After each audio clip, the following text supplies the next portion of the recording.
Basically concept यहाँ पे ये है, ठीक है। तो हम लोगों ने कल क्या पढ़ा था, पोटेंशियल, ठीक है। अब ध्यान से समझिएगा मैं क्या बताऊँ। हम यहाँ पे बात कर रहे हैं कुछ इलेक्ट्रिकल सर्किट्स की। हम यहाँ पे बात कर रहे हैं कुछ इलेक्ट्रिकल सर्किट्स की, ठीक है। तो सबसे इंपॉर्टेंट चीज हमें यहाँ पे क्या समझना है कि इलेक्ट्रिकल सर्किट्स में एक बड़ा इंपॉर्टेंट कंपोनेंट होता है, which is going to be my electrical wire, which is going to be my electrical wire. और वायर हम जनरली किसका बना हुआ मानते हैं, कॉपर का या सिल्वर का, ठीक है। तो हम ये बोलते हैं कि भाई सीधी सी बात है, सीधी सी बात है कि भाई एग्जैक्टली इलेक्ट्रिकल वायर जो है वो एक कंडक्टर मटेरियल से बना होता है। तो अगर वो किसी कंडक्टर मटेरियल से बना हुआ है, इसका मतलब क्या है कि मैम इसका इस कंडक्टर मटेरियल से अगर ये इलेक्ट्रिकल सर्किट हमारा बना हुआ है, तो दिस क्लियरली मीन्स व्हाट, कि कंडक्टर मटेरियल का रेजिस्टेंस बहुत ही कम होता है। और मैंने आपको ये चीज समझाई थी कि जो रेजिस्टेंस होता है it is directly proportional to the length of the wire,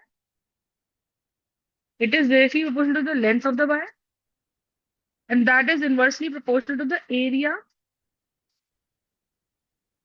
of the wire, area of cross section of the wire.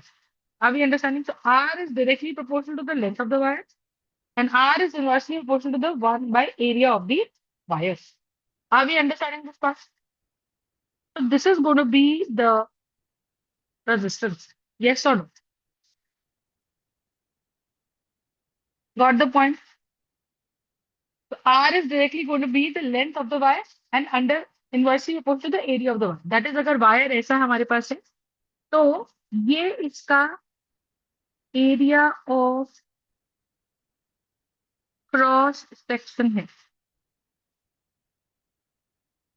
और ये इसका एरिया ऑफ क्रॉस सेक्शन है। तो हमने ये चीज पढ़ी थी, और हमने ये चीज पढ़ी थी कि वायर के अंदर जो एटम्स होते हैं, एटम्स के अंदर जो यहाँ पे फ्री इलेक्ट्रॉन घूम रहे हैं वो तो घूम ही रहे हैं, ये येलो वाले फ्री इलेक्ट्रॉन्स है।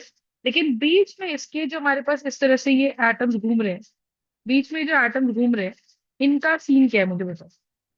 बीच में जो एटम्स घूम रहे हैं उनका सीन क्या है कि ये एटम्स अगर वाइब्रेट करते हैं तो जैसे जैसे टेम्परेचर बढ़ेगा वैसे वैसे इंटरनल कर्नल जो होते हैं, इंटरनल एटॉमिक कर्नल जो होते हैं, वैसे वैसे जो इंटरनल एटॉमिक कर्नल होते हैं उनकी वाइब्रेशन बढ़ती है। और जब उनकी वाइब्रेशन बढ़ती है तो इसका मतलब क्या होता है मुझे बताओ। जब उनकी वाइब्रेशन बढ़ेगी तो उसका मतलब क्या है मुझे बताओ, कि वाइब्रेशन बढ़ी तो रेजिस्टेंस बढ़ गया। ये चीज हमने मेरे ख्याल से जब रेजिस्टेंस की बात हमने करी थी तो हमने सीखी थी। M I right? अब कहानी समझो क्या है। कहानी ये है, कहानी ये है कि मैम जब इस तरह से प्रोसेस हुआ, है ना, जब इस तरह से प्रोसेस हुआ तो हुआ क्या, तो हुआ क्या, हुआ ये, हुआ ये कि मैम रेजिस्टेंस तो बढ़ गया, रेजिस्टेंस तो बढ़ गया, ठीक है। तो दैट इज वन थिंग। अब हम ये बोल रहे हैं कि अगर हम रेजिस्टेंस वर्ड की बात करें तो रेजिस्टेंस के अंदर कुछ भी चीज आ सकती है। वो एक बल्ब हो सकता है, वो आपके घर का गीजर हो सकता है, वो आपके घर का एसी हो सकता है, वो आपके घर का कूलर हो सकता है, यानी कि वो आपके घर की आयरन हो सकती है, यानी कि प्रेस हो सकती है ना, इलेक्ट्रिकल प्रेस जो आती है कपड़े प्रेस करने वाली, एंड सो ऑन। तो यहाँ से मुझे कहने का मतलब क्या है, यहाँ से मुझे कहने का सिंपल सा मतलब ये है कि भाई जैसे जैसे अगर मैं रेजिस्टेंस की बात करूं तो रेजिस्टेंस को हम डिनोट करते हैं आर से, और हम उससे से जिगजैग जिगजैग लाइन से रिप्रेजेंट करते हैं। बट इसका बेसिक मतलब ये होता है कि रेजिस्टेंस का मतलब it can be any electrical appliance. It can be any electrical appliance. It can be any, all right, it can be any electrical appliance. It can be iron, it can be geyser, it can be anything. और हमें ये पता है कि जब कोई resistance के through मान लो एक इलेक्ट्रॉन ने यहाँ एंट्री ली पॉइंट ए से और वो बी पॉइंट पे निकला, तो आप मुझे बताओ बीच में टकराते टकराते टकराते टकराते अपनी जगह बनाते बनाते ये बेचारा इलेक्ट्रॉन यहाँ चला, टकरा गया, फिर यहाँ टकरा गया, फिर यहाँ चला, फिर टकरा गया। तो टकराते टकराते अगर वो बी पॉइंट से निकला, तो आप मुझे बताओ, अगर वो निकला है, घुसा है 10 जूल की एनर्जी के साथ, तो वो आइडियली निकलेगा 1 जूल की एनर्जी के साथ। बोलो हाँ। और इलेक्ट्रॉन क्या है? इलेक्ट्रॉन एक चार्ज पार्टिकल है, और ये चार्ज पार्टिकल कुछ वर्क कर रहा है टू मूव। मान लो ये चार्ज पार्टिकल 1 कूलम का चार्ज पार्टिकल है।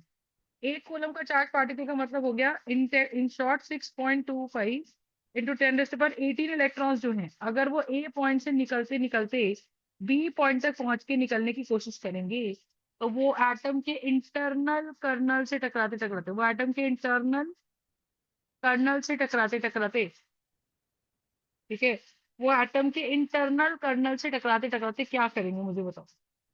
वो एटम के इंटरनल कर्नल से टकराते टकराते क्या करेंगे? कि वो ए पॉइंट से एंट्री लिया और वो बी पॉइंट से घुस गया, निकल गया। तो अगर वो एटम से टकराते टकराते ए पॉइंट से चला और बी पॉइंट से निकल गया, तो वो उसने कुछ अपनी एनर्जी का लॉस किया। तो 10 लेके घुसा था, 1 जूल लेके निकल गया।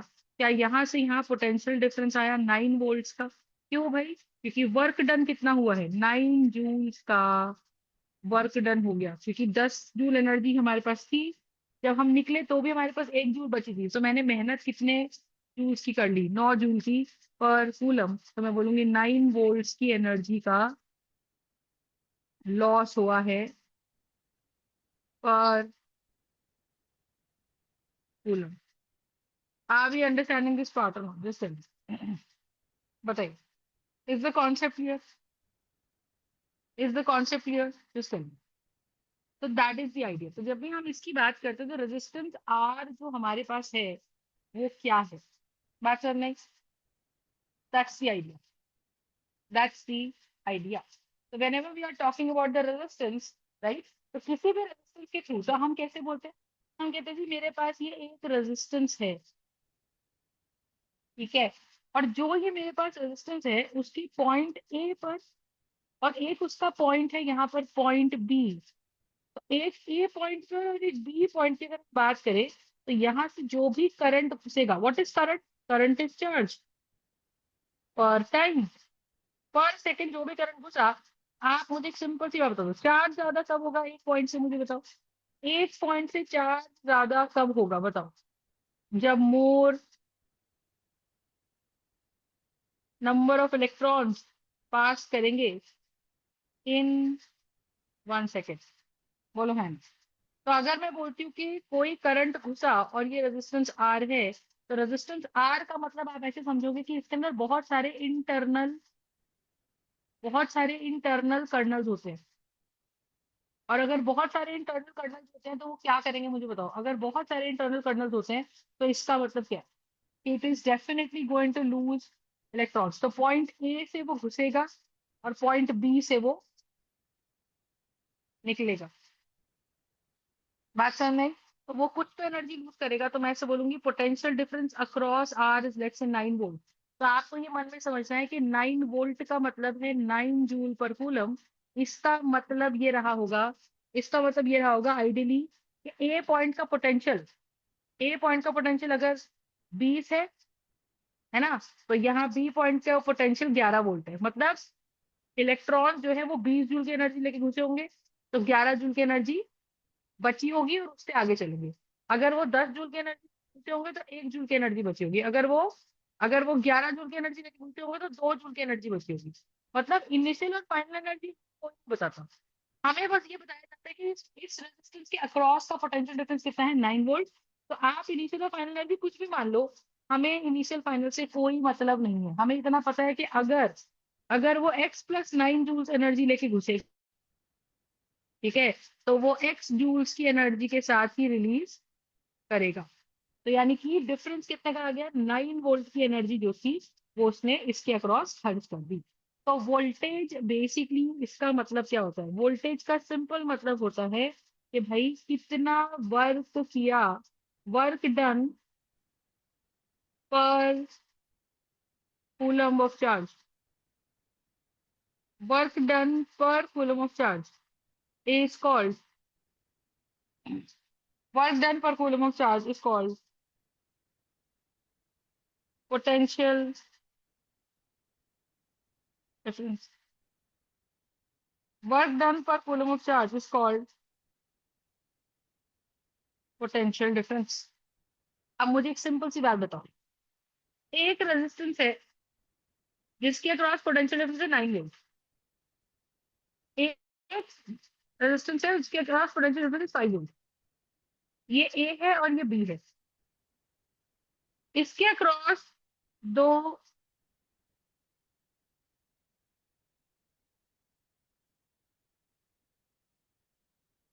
इसके अक्रॉस 2 एम्पियर करंट चला. इसके अक्रॉस भी 2 एम्पियर करंट चला. दोनों के अक्रॉस 2-2 एम्पियर करंट चला. लेकिन आप मुझे हिसाब बताओ कहाँ पे 2 एम्पियर करंट के अंदर, कहाँ पे इस 2 एम्पियर करंट ने ज्यादा पोटेंशियल डिफरेंस देखा. कि ए से एक्स पॉइंट से जब वो वाई पॉइंट पे गया तो इसके अक्रॉस का पोटेंशियल डिफरेंस कितना होता है मुझे बताओ. एक्स पॉइंट से जब वो वाई पॉइंट पे गया तो एनर्जी का खर्च आया 9 जूल. और जेड पॉइंट से जब वो क्यू पॉइंट से गया तो वहां एनर्जी खर्च हुई 5 जूल. तो क्या मैं ऐसा बोल सकती हूँ कि resistance of B is less than resistance of A. बोलो है ना. क्या मैं ऐसा बोल सकती हूँ कि resistance of B is less than resistance of A. Am I right और not? Just tell me, is this concept clear और नॉट? क्योंकि जहां हमें सब कुछ सेम मिल रहा है, थम्स अप और थम्स डाउन, यस और नो, तो जहां हमें रेजिस्टेंस कम है उसके अक्रॉस एनर्जी का खर्च भी बहुत कम है.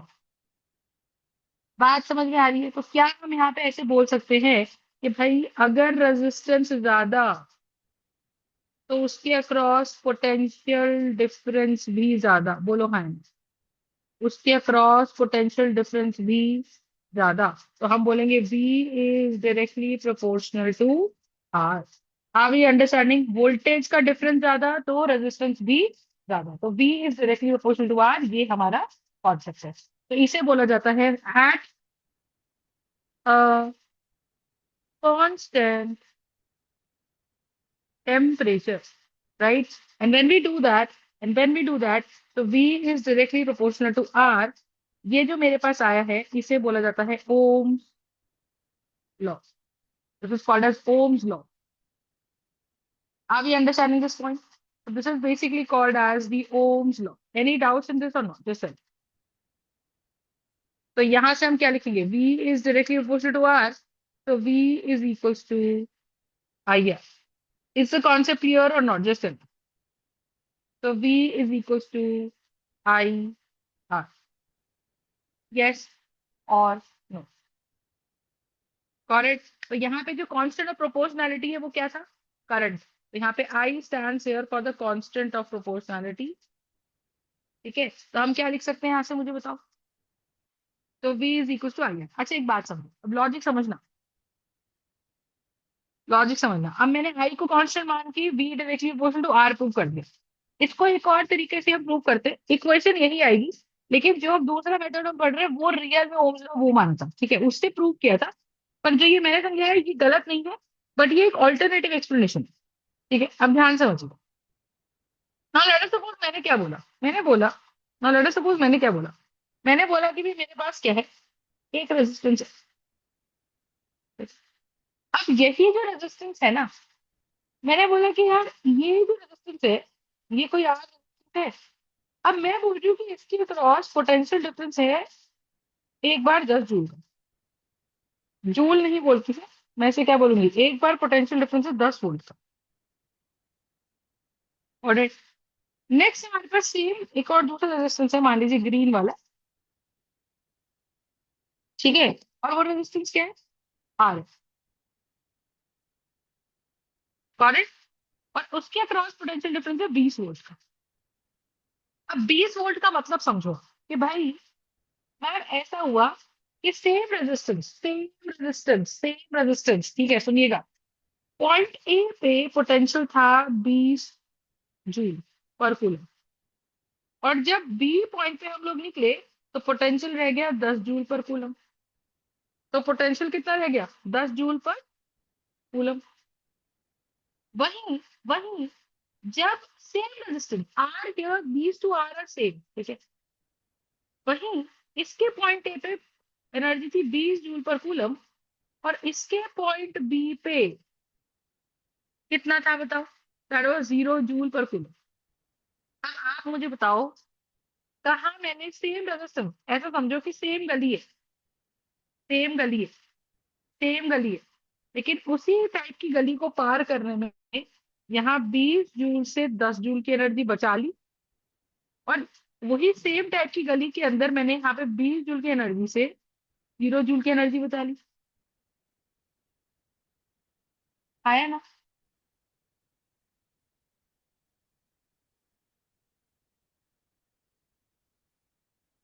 बात समझ में आई? तो यहाँ 20 जूल से मैंने 10 जूल की एनर्जी बचा ली, और यहाँ 20 जूल से मैंने 0 जूल की एनर्जी बचाई। कहने का मतलब, कहाँ मैंने ज्यादा धक्का मुक्की करके, भले ही मेरी एनर्जी खर्च हो रही थी, बट कहाँ मैंने ज्यादा धक्का मुक्की करके वो सड़क पार करी, वो सड़क पार करी मैंने, मैंने वाई में। तो आप मुझे बताओ, क्या वाई की स्ट्रीट पे चलते समय क्या मेरी स्पीड ज्यादा रही होगी? अगर मेरी स्पीड ज्यादा नहीं होगी तो सोचो, मेरी स्पीड की जगह सोचो कि इलेक्ट्रॉन्स की स्पीड ज्यादा रही होगी। और अगर इलेक्ट्रॉन की स्पीड ज्यादा नहीं होगी, इसका मतलब एक पॉइंट अगर मैं इसके अंदर फिक्स कर दूं, तो क्या ऐसा हो सकता है, क्या ऐसा हो सकता है कि भाई इस ए पॉइंट के अंदर यहां से अगर 100 इलेक्ट्रॉन्स निकल रहे हैं, तो वो 100 इलेक्ट्रॉन्स जो हैं हमारे पास, वो ए पॉइंट से क्रॉस कर रहे हैं। अब ये अंडरस्टैंडिंग? अगर ये 100 इलेक्ट्रॉन इस ए पॉइंट से क्रॉस कर रहे हैं, तो इसका मतलब क्या है बताओ? कि मैम उनकी स्पीड ज्यादा थी, इसका मतलब पर point A charge is more, और पर सेकंड उसी पॉइंट से चार्ज ज्यादा निकला। वेराज एक्स में एनर्जी कम थी, कम खर्च एनर्जी उसने करी, तो वो शायद धीरे धीरे चल रहा था, तो उसी पॉइंट बी से पर सेकंड चार्ज वाज लेस। और चार्ज पर सेकंड क्या होता है? करंट। चार्ज पर सेकंड क्या होता है? करंट। और यहाँ चार्ज पर सेकंड क्या होता है? करंट। तो यहाँ करंट ज्यादा था और यहाँ करंट कम था। क्या मेरी बात समझ में आई? तो बताइए, are we understanding this part और not? Just alright, are we understanding this part और नॉट? जस्ट तो क्या हम यहाँ से बोल सकते हैं, क्या हम यहाँ से बोल सकते हैं कि कीपिंग रेजिस्टेंस सेम, क्या हम बोल सकते हैं कि ma'am V is directly proportional to I? Are we understanding this part? कि voltage is directly proportional to current? Is the part clear? तो thereby V is equal to I R, और R मेरे पास यहाँ पे क्या है? R मेरे पास यहाँ पे कहलाया जाता है रेजिस्टेंस। तो फिर से ओम्स लॉ की स्टेटमेंट ही मेरे पास बन के निकली है, but I hope your understanding ये कॉन्सेप्ट कैसे होगा। Is this part clear? Is this part clear और नॉट? Just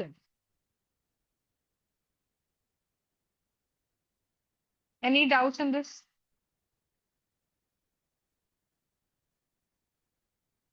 got it? तो V equals to I R. तो ये कंसेप्ट अपने को समझ में आना। Is it clear?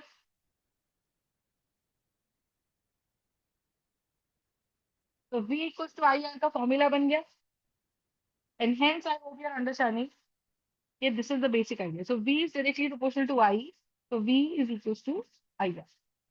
Is this the concept clear? तो अब हमें वी से इसको मैं याद रखती हूँ, बट हमें ओम्स लॉ की स्टेटमेंट समझ में आनी चाहिए। Keeping temperature same, voltage is directly proportional to current. जितना एनर्जी खर्च करोगे, व्हाट इज पोटेंशियल डिफरेंस? एक एंड से निकल घुसकर दूसरे एंड, जब आप रेजिस्टेंस से बाहर निकलते हो, एक एंड में घुस के जब आप दूसरे एंड से रेजिस्टेंस से बाहर निकलते हो, तो क्या होगा मुझे बताओ? क्या होगा मुझे बताओ? मैम एक एंड से इलेक्ट्रॉन घुसेंगे और दूसरे एंड से निकलेंगे। तो एज अ रिजल्ट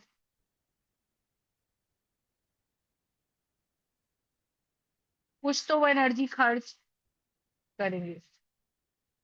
और अगर वो कुछ एनर्जी खर्च करेंगे इसका मतलब क्या है बताओ? अगर वो कुछ एनर्जी खर्च करेंगे इसका मतलब क्या है मुझे बताओ? बोलो।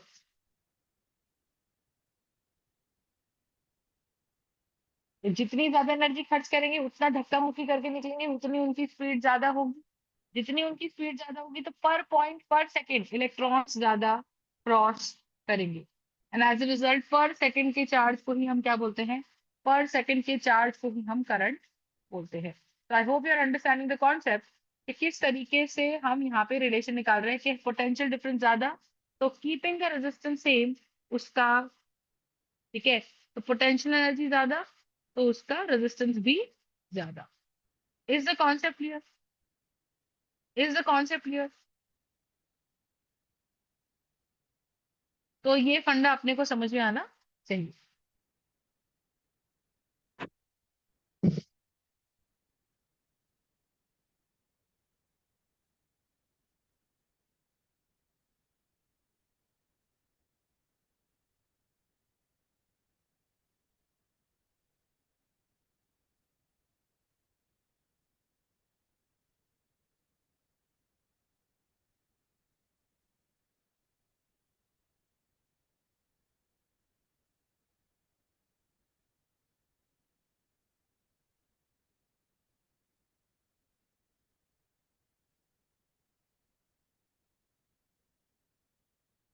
Any doubts? जस्ट टेल मी।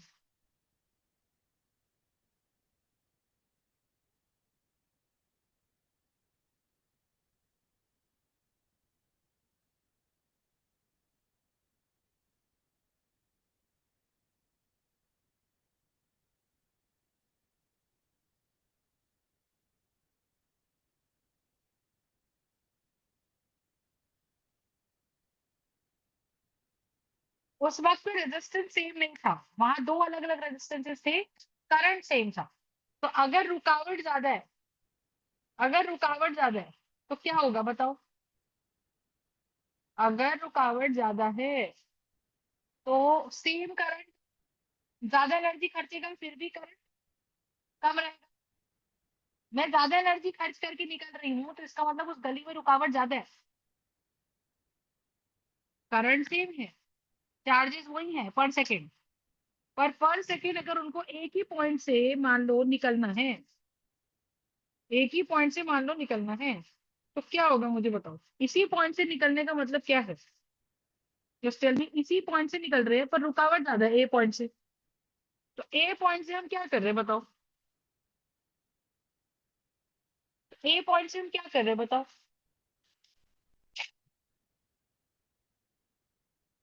रुकावट ज्यादा है। ज्यादा रुकावट का मतलब हमें ज्यादा एनर्जी खर्च करनी पड़ेगी जिससे कि करंट सेम रहे, पर सेकेंड हम उतनी स्पीड से निकल सकें। लेकिन रुकावट कम है तो हम थोड़ा एनर्जी खर्च करके भी सेम स्पीड से निकल सकते हैं। अगर सेम स्पीड रखी तो सेम टाइम में एक पॉइंट से सेम नंबर ऑफ इलेक्ट्रॉन्स निकल पाएंगे। तो मैंने वहां पे बात बोली थी कि resistance A will be there by less than resistance B, क्योंकि रेजिस्टेंस बी में हमने एनर्जी ज्यादा खर्ची थी कीपिंग करंट सेम। यहाँ पे मैंने रेजिस्टेंस सेम रखा, रुकावट मैंने दोनों में सेम रखी। अब मैं कह रही हूँ कि रुकावट दो गलियां सेम रुकावट, लेकिन मुझे एक गली से जल्दी निकलने का मौका मिल गया, मुझे एक गली से जल्दी निकलने का मौका मिल गया। तो मैंने वहां पे क्या करा, ज्यादा एनर्जी लगाई कि यार ज्यादा एनर्जी से चलती हूँ, खर्च करती चलूंगी एनर्जी, कोई दिक्कत नहीं है, पर मैं जल्दी पहुंच जाऊंगी। आया ना? और मैं जल्दी पहुंच जाऊंगी। तो इससे मुझे क्या समझा? इससे मुझे क्या समझा बताओ?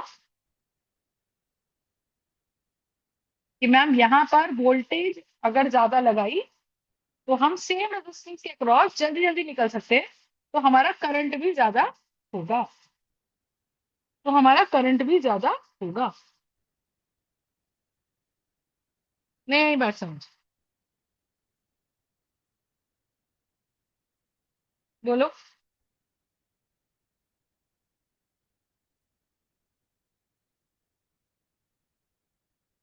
Is this part clear or not? Just tell me.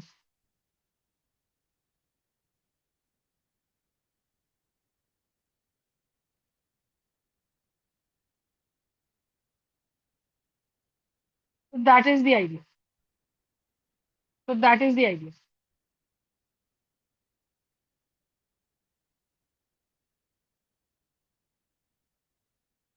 Got it?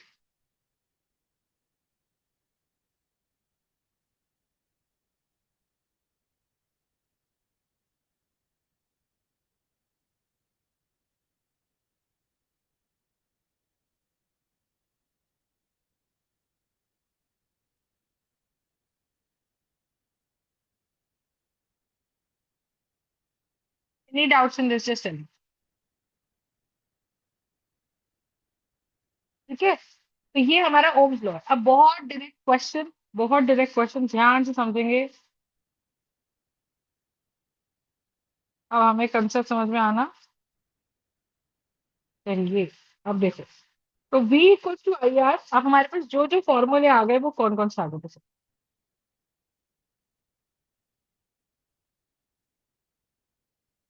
ठीक है, अब मेरे पास ओम्स लॉ आता है।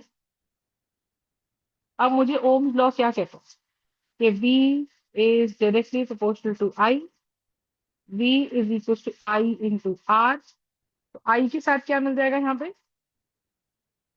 रेजिस्टेंस। और V बन जाएगा V equal to I R. अच्छा, और हमने रेजिस्टेंस की वैल्यू क्या सीखी है? Rho L by A. तो resistance here is going to be rho L by A, where L is the length of the resistance and A is the area of the cross section. Is this part clear or not? Is this part clear or not? Just tell me.